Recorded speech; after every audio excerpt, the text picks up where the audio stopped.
Bonjour, je m'appelle Anthony. Et mon nom est Catherine. Dans cette vidéo, nous examinons la relation entre le risque et le rendement.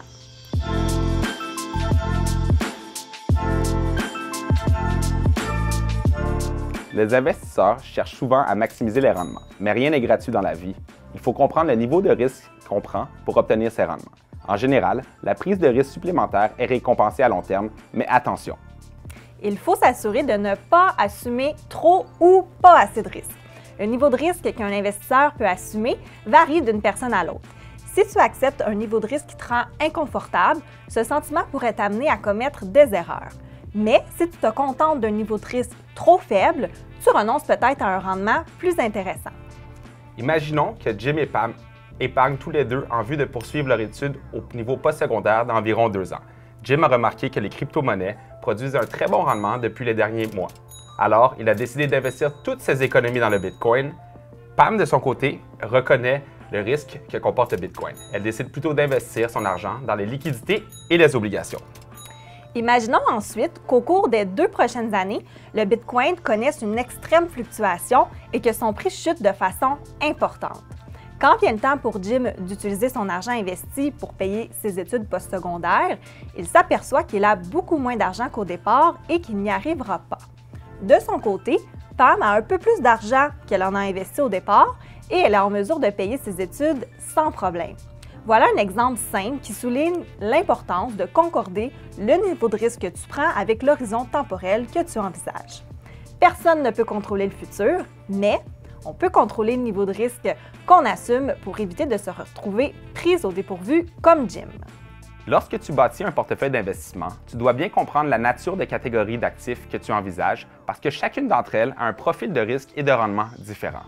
Les catégories d'actifs traditionnels sont les liquidités et les titres à revenus fixes, qui comprennent les obligations gouvernementales et les obligations d'entreprise, ainsi que les actions qui incluent celles des grandes entreprises, petites entreprises, pour ne donner que quelques exemples. Chacune de ces catégories d'actifs offre aux investisseurs un profil de risque et de rendement différent.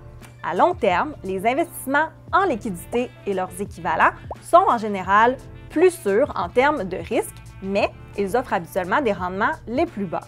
Si tu investis dans des actions qui comportent généralement un niveau de risque plus élevé que les liquidités et même les obligations, elles offrent normalement des rendements plus élevés. Lorsqu'on bâtit un portefeuille, il faut penser à diversifier sa mise entre différentes catégories d'actifs pour que le niveau de risque global soit adéquat.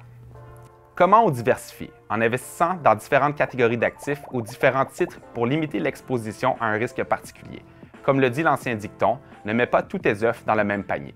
Par exemple, si un portefeuille est entièrement composé d'actions, on peut le diversifier en investissant dans différents secteurs, différentes régions et des entreprises de différentes tailles. Ce faisant, on réduit l'impact que peut avoir un événement touchant une entreprise, voire un pays, sur l'ensemble du portefeuille. Imaginons que les jeux vidéo te passionnent et tu veux investir dans une certaine entreprise qui a créé ton jeu favori parce que tu penses qu'elle connaîtra du succès. Si cette entreprise lance un nouveau jeu qui devait faire sa gloire, mais que personne ne s'y intéresse, le prix de cette action pourrait chuter. Si cette action compose la totalité de ton portefeuille, le risque et le rendement sont concentrés dans cette entreprise.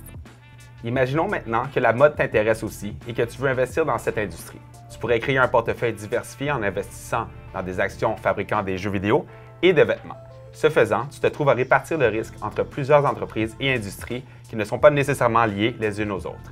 Tu auras donc un accès à différents profils de risque et de rendement, ce qui peut te permettre de profiter des avantages liés à la diversification.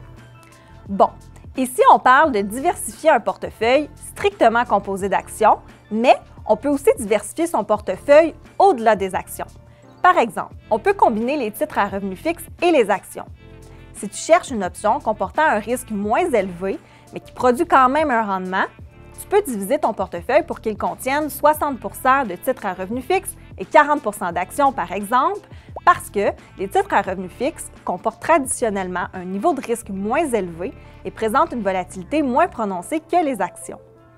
Si tu cherches à augmenter le rendement prévu, tu devras probablement augmenter le niveau de risque. Pour ce faire, tu peux réduire la part des titres à revenus fixes à 40 % et augmenter celle des actions à 60 %.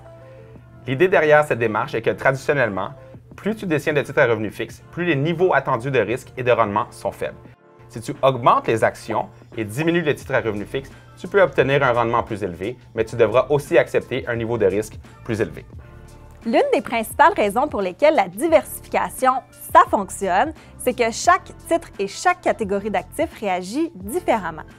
On appelle corrélation la mesure statistique utilisée pour déterminer la force d'une relation entre deux actifs et dans quelle mesure leur rendement a tendance à évoluer dans le même sens. Une corrélation basse ou non existante signifie qu'il n'y a pas de lien entre les deux. Peu de catégories d'actifs présentent une forte corrélation entre elles sur de longues périodes, ce qui démontre les avantages de la diversification des catégories d'actifs dans un portefeuille. Par exemple, les portefeuilles diversifiés mentionnés plus tôt sont efficaces puisque les actions et les obligations ont tendance à avoir une faible corrélation au fil du temps. Donc, pour résumer, peu importe l'investissement que tu envisages, tu dois évaluer le potentiel de rendement par rapport au niveau de risque que tu dois assumer pour obtenir ce rendement. Chaque catégorie d'actifs aura son propre profil de risque et de rendement. En créant ton portefeuille d'investissement, il faut réfléchir aux moyens de le diversifier à l'aide de différentes actions et catégories d'actifs pour que l'ensemble des risques que tu prends soit adapté à tes besoins, que tu sois à l'aise d'assumer ces risques et qu'ils s'alignent bien avec tes objectifs. Maintenant que tu comprends la relation entre les risques et le rendement, passe à la prochaine vidéo qui t'en dira plus sur l'investissement. Merci d'avoir visionné cette vidéo et bonne journée!